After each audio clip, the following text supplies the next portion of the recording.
Welcome to Hatha with Harry. I'm Harry. Well, obviously. It'd be a bit weird to call it Hatha with Harry if my name was Tom. Anyway, Patanjali explained in the sutras that yoga is an eightfold path towards enlightenment. It starts with precepts for good living, yama and niyama, and only then goes on to the physical movements, or asana. These were originally designed to allow practitioners to sit comfortably for sustained periods so that they could meditate. Body and mind are one. If your body is uncomfortable, your mind cannot be at ease. Likewise, if your mind is agitated, your body will be tense.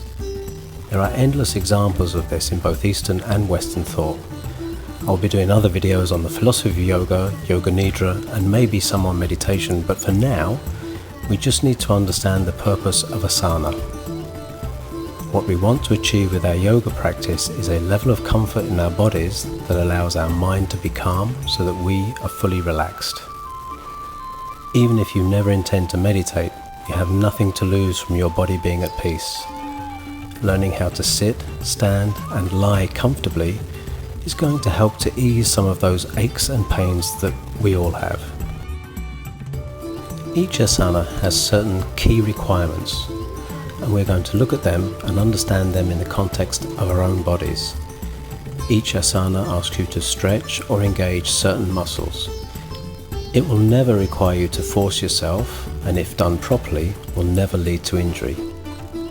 On that, you must learn to listen to your body. If you feel pain, stop. For sure, you will feel discomfort as your body moves in unaccustomed ways, and as previously unused muscles will announce themselves to you. But pain is a warning that you must listen to. So, let's start.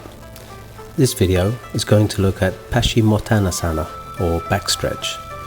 As the name suggests, this will stretch all the muscles at the back of the body, the calves, hamstrings, glutes, and the long muscles of the back, the erector spinae.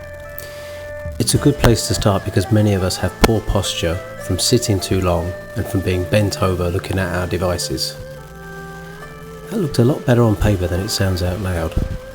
Anyway, this asana is also a good place to start because it's nice and short, and this is my first ever video. For those that are interested, the Sanskrit name Paschimottanasana is made up of Pascha, meaning westward or west facing, and the two words ut, intense, and tan, stretch. The rest of the word is asana, which as you all know means comfortable seat. The reason it's called west stretch is because traditionally when practicing yoga we face the rising sun in the east, so our back is facing west. Sanskrit's an amazing language, and I'll be talking more about it in other videos.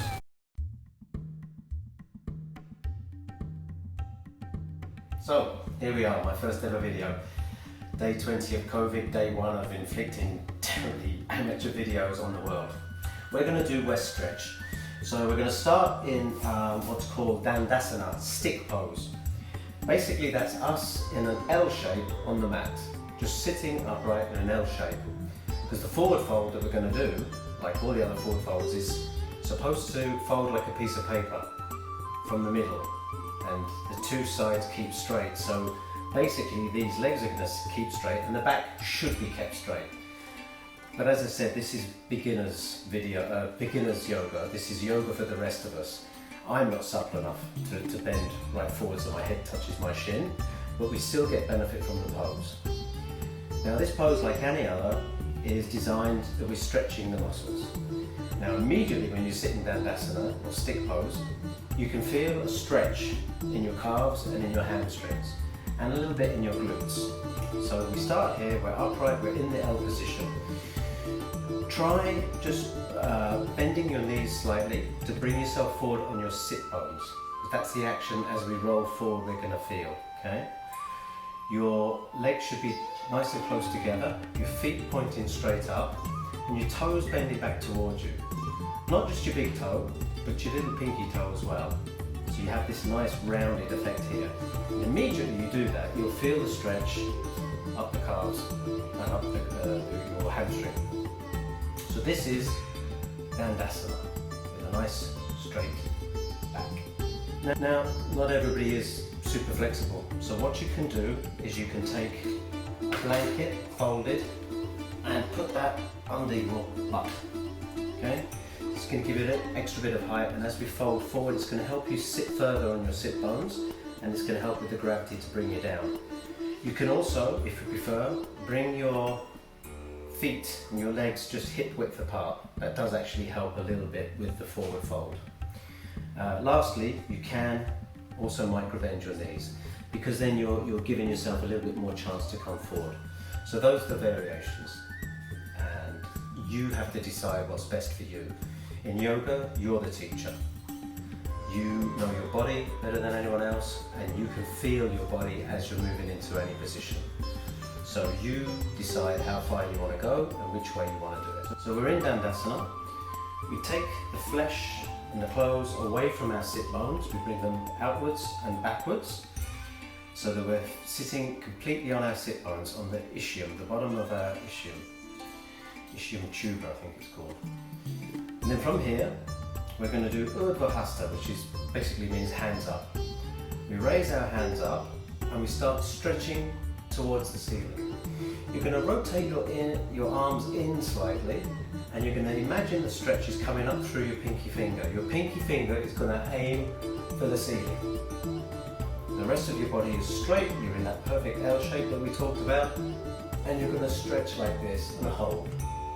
Now the next thing we're going to do is we're going to fold forward from our hips, and we're just going to come down with our back in as straight a line as we can. Like the folded piece of paper, you're keeping your back straight as much as you can. Now I can only get to around here, but if you can only come forward 2 inches, it doesn't matter. As soon as you start to feel the real stretch coming in here and on your back, that's good, we're doing good. You might feel there's more of a stretch in your glutes that's holding you back, and your spine flexors here. But you come as far as you can go with keeping your back as straight as it can be. Focus on the stretch in your hams and your calves and the lower back. When you've gone as far as you can go, you can drop your hands. Now, you can either grab your toes or round your toes, or just hands on your shins or hands by your side. It really doesn't matter, and it depends how far you've gone in the stretch. But once you're in this position, the next move is to start to stretch our back. So if we're in this position, all we need to do now is to roll forward. You're trying to bring your chest forward, but at the same time you're going to roll your back, because that's the shape we are. You're going to roll your back, and your head is going to come down towards your legs. It doesn't matter how far you get, whether you're on a block. You can actually have a chair here, and you can just lean on the chair if necessary. It doesn't matter. The depth of this position is irrelevant. You want to feel this stretch up into your back. So if you're here, or if you're here, or wherever it is, it doesn't matter. The key thing is, that you're feeling the stretch and you're relaxed into it. So I'll show you.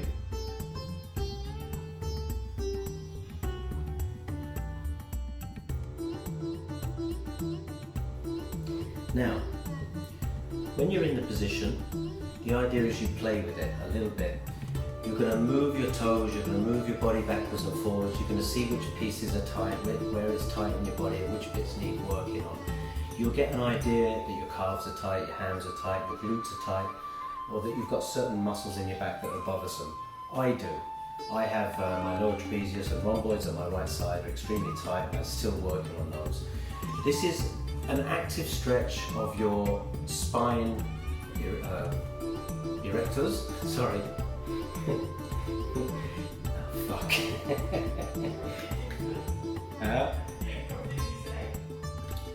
So as you can see, I'm far from that myself. I'm far from being able to fold completely.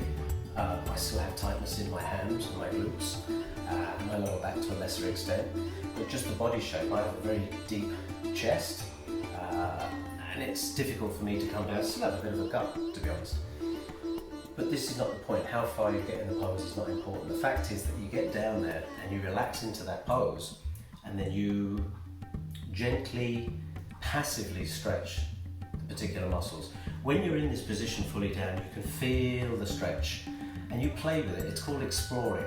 Basically, you get to the edge where it's starting to get uncomfortable, then you relax. You do your breathing techniques, you relax, you meditate. That is the purpose of Asana after all.